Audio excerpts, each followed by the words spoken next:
Assalamualaikum warahmatullahi wabarakatuh. Halo teman-teman semua, kembali lagi bersama saya Siti Fadila dengan NIM 221340004. Kembali lagi bersama saya akan mereview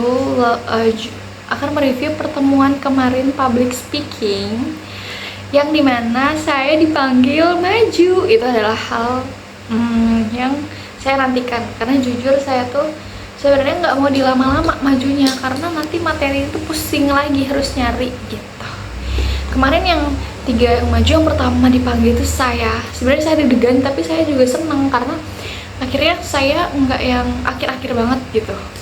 Yang pertama saya Siti Fadila, yang kedua ada Khairunisa Nabila Wibowo, dan yang ketiga ada Supyah Ayu Ning Setia. Kita adalah pembicara atau public speaker yang berbeda. Jadi saya membawakan pembawa berita atau presenter, lalu Nisa itu membawakan materi tentang, pokoknya dia jadi pemateri gitu tentang kesehatan mental. Lalu Supyah Ayu Ning Setia ini dia kayak storytelling gitu, tapi membahas tentang isu yang sudah mulai dinormalisasikan oleh masyarakat Indonesia, yakni memacari hubungan di bawah umur. Jadi seorang yang udah berusia kayak udah 25 tahun, 30 tahun, tapi bisa-bisanya masih memacari anak di bawah umur gitu. Saya tuh sebenarnya seneng banget karena kemarin dipanggil, karena saya sudah menyiapkan materinya. Jadi ketika saya pokoknya setiap pertemuan itu saya selalu bikin materi yang berbeda, karena kan saya presenter, pembawa berita gitu ya. Jadi harus berita yang teraktual, yang benar-benar terkini juga gitu. Jadi kalau misalkan minggu kemarin nggak dipanggil, berarti minggu depan saya harus cari materi yang lebih kekinian lagi gitu. Itu sih yang beratnya. Cuma alhamdulillah kemarin dipanggil, jadi alhamdulillah minggu depan saya tidak usah membuat materi lagi. Itu yang saya seneng. Terus selanjutnya saya juga merupakan kelompok 5. Kemarin itu terakhir kelompok 5 yang maju untuk presentasi, dan kebetulan saya juga merupakan kelompok 5, jadi saya maju 2 kali, dan it's okay. Saya seneng banget karena akhirnya saya dipanggil maju ke depan gitu. Dari ketemuan 3 saya ini dengan public speaker yang berbeda, menurut saya itu seru juga karena tidak terlalu monoton, dan pokoknya seru. Minggu kemarin seru karena saya dipanggil, saya seneng saya dipanggil supaya nggak lama lagi gitu. Kita membahas tentang kelompok 5 yang berjudul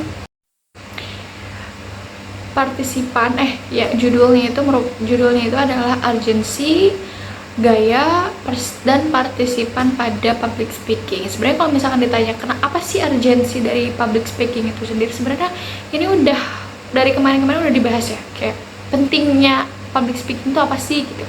Sebenarnya pentingnya public speaking salah satunya menambah percaya diri, dengan memudahkan kita untuk berinteraksi dengan orang lain juga, terus menambah kepemimpinan di dalam jiwa kita juga, terus menambah pengalaman dan wawasan juga, seperti itu urgensi yang paling dasar dari public speaking. Terus ada juga gaya. Yang pertama ada gaya cerita. Kayak misalkan ketika kita jadi public speaker, ternyata kita bisa storytelling dengan lancar, itu merupakan gaya cerita. Terus ada juga gaya bebas. Kalau gaya bebas tuh gaya yang memang bisa storytelling juga bisa, pokoknya gaya bebas yang memang selayaknya bebas gitu. Terus ada juga gaya visual. Kalau visual tuh lebih ke video, lebih ke PPT ataupun radio segala macam. Terus ada gaya presentasi. Gaya presentasi ya presentasi pada umumnya, kita menunjukkan apapun itu, PPT, makalah segala macam. Terus ada gaya pelatih, kayak mengajarkan gitu. Terus yang terakhir ada mengenai partisipan pada public speaking. Lalu yang terakhir ada persiapan dari public speaking itu sendiri. Yang pertama ada mengenali audiens. Itu juga udah sering banget dibahas. Kenapa kita harus mengenali audiens? Kita nggak mungkin ngasih materi yang misalkan ngasih materi yang berat padahal audiens kita tuh anak-anak. itu nggak mungkin.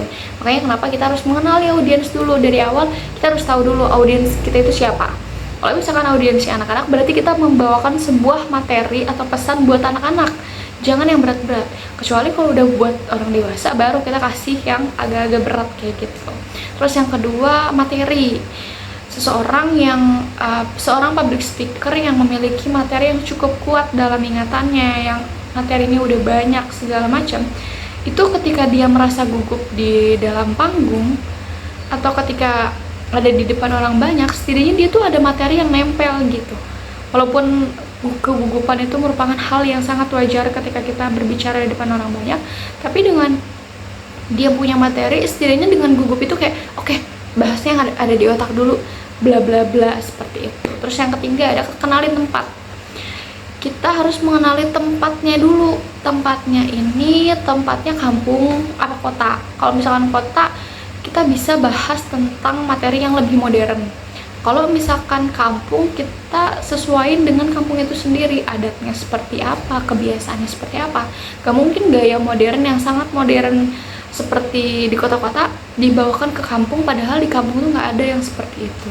Itu kan jadinya malah bikin audiens nggak nyaman gitu. Terus yang keempat ada pengenalan fisik, seperti itu.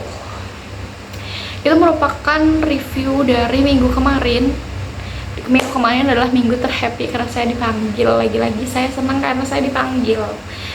Mungkin cukup sekian learning journal atau review materi dari minggu kemarin atau minggu lalu di kelas public speaking. Terima kasih teman-teman semua. Wassalamualaikum warahmatullahi wabarakatuh.